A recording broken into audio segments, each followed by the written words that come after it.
Hello everybody.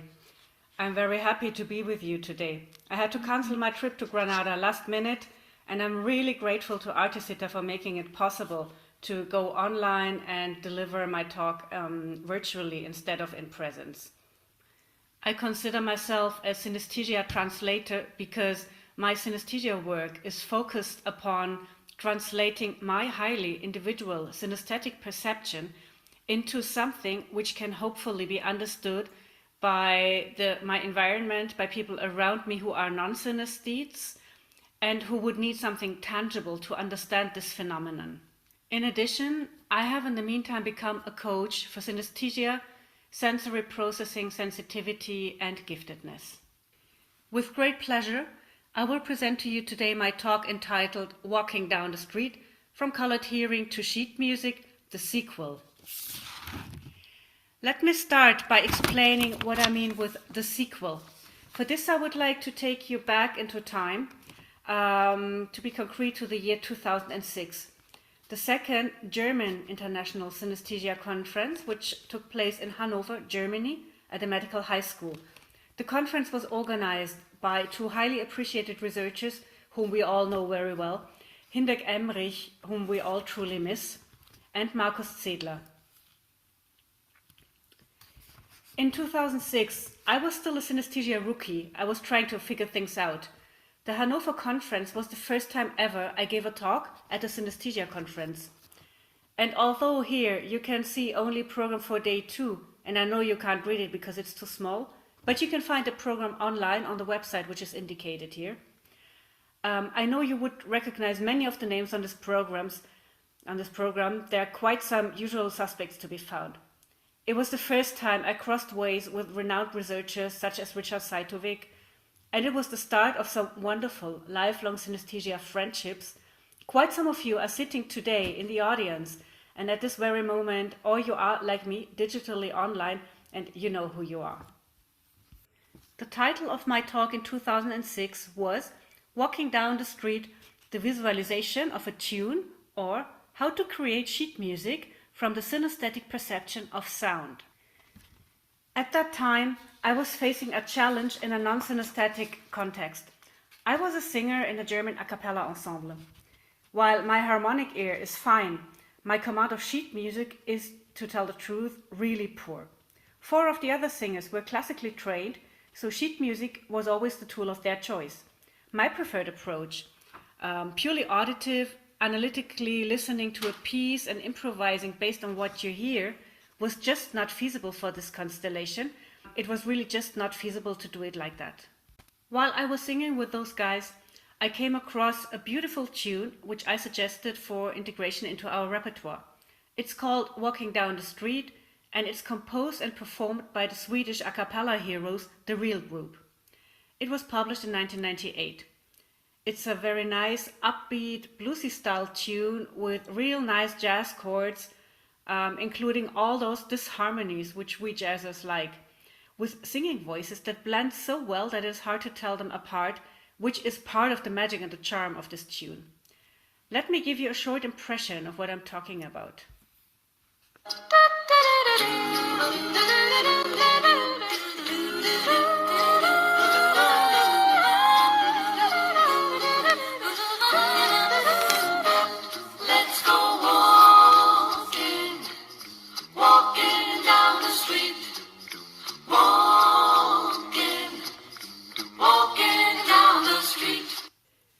Since the score of the song had never been published, we couldn't find sheet music.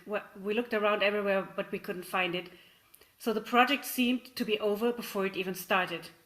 It was at this moment that I remembered my synesthetic colored hearing ability, which I actually had only become aware of shortly before.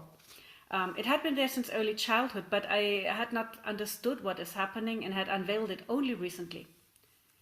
My colored hearing happened with this passive automatism, which we synesthetes know so well, when an inducer triggers a concurrent. Very often, we synesthetes just relax and enjoy our perception, and there's nothing wrong with that. But facing the sheet music issue, I was convinced that it must be possible to actively use my perception my colored hearing perception as a creative tool. What happened was that a hidden ability turned itself into a conscious tool. Both architecture and texture of the song were made available to me by my synesthetic perception. On this picture you see the architecture. It's the structure of the song with verses, chorus, bridge, improvisation part, and as I call it, finale or outro finale. Here you can see a close-up of the texture, which I'm going to show you now in live, and for this I will stop sharing my screen in a moment. Let me start by showing you how the tune looks like to me if I don't listen to it attentively, if I don't analyze it. I just listen to it like background music in an elevator or a department store. This is how the overall color of the tune would appear to me in my synesthetic perception. It's grayish, beige, and very hairy, very furry. The closest material in real life I could find was wool. A woolen blanket would have been a better correspondence. This would be the base. Also here I chose wool as model, but a blanket would have been better. It's black, quite blackish, and if you see a blurry picture, that's actually intentional because the sound shape is moving. It's not holding still. Have a look at the baritone. It's, while its basic color is black, it is sort of colorful with blue accents and also some kind of white overlay to it all. The tenor voice. Also black, gray as basic color, but lots of white overlays, and the shade of gray is getting brighter. This would be the second soprano, the lower soprano. Also very soft, furry, yellow with tinges of gold. I think they look silver on the screen, but they're actually gold and darker than you can see it here. And here, this would be soprano number 1, which is much brighter. It's also yellow, which makes it difficult to distinguish it from the other one, but it's brighter and there is even more gold in it. Applying my synesthetic perceptions of both colored shapes and texture, I deciphered each voice note by note in a horizontal way and started creating a score. Obviously with the help of software, since my command of music theory would really not have been sufficient for this. For the verses and the chorus, it was pretty straightforward and I had no bigger issues. But a challenge arose especially for the improvisation section, and as well as for the finale. The improvisation section is actually not really improvised. The real group are experts in arranging things, and they premeditate impro-like sections. They make you believe it's improvisation, while each member knows exactly which note to place where, in conjunction or intended disharmony with the fellow singers. And for us to cover the song, we would definitely need this information, and we would definitely need sheet music if we want to make it really work.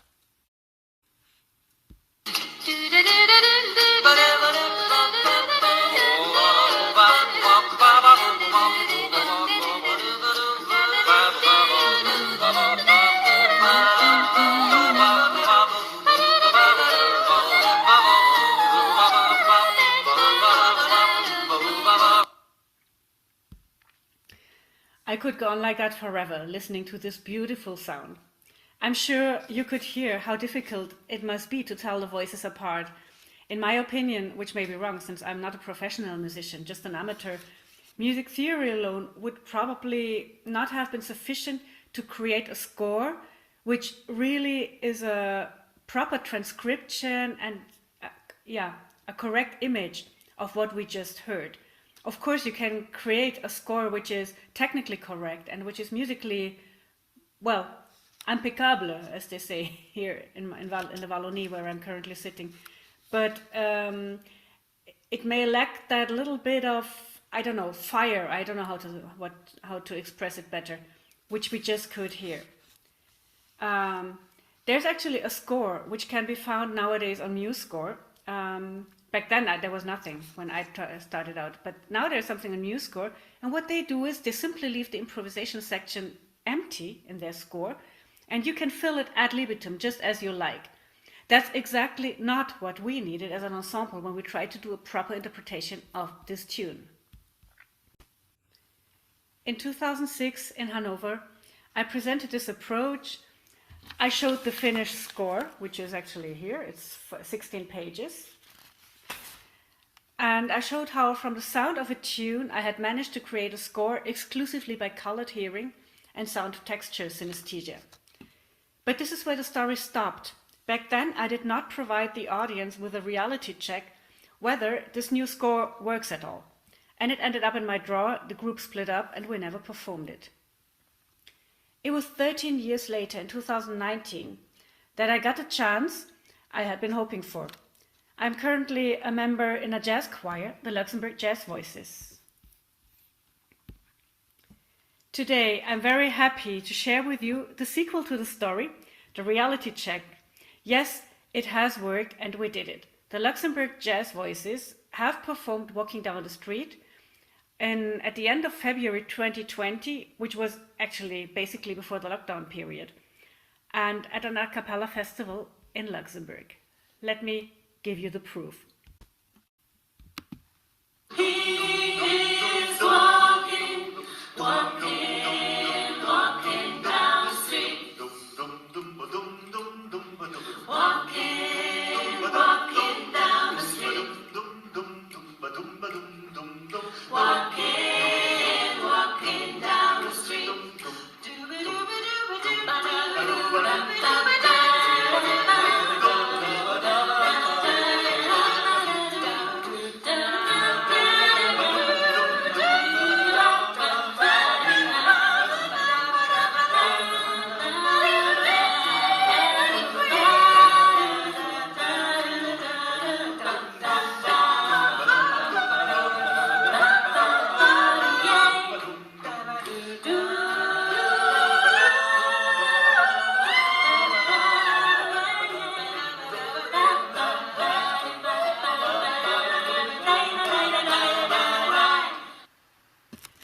As a conclusion, I hope I have been able to show with my example of synesthetic sheet music that synesthetic perception can indeed be powerful tools and can be used as translating instruments if applied consciously and actively.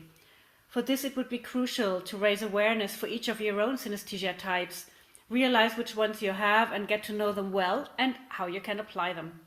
As a genuine synesthete, this way of living my synesthesia has become my second nature, or even my first nature, I should say, both in my private synesthesia as well as in my work as a synesthesia translator and as a coach. I would like to thank you so much for your attention and for having the chance to present digitally today.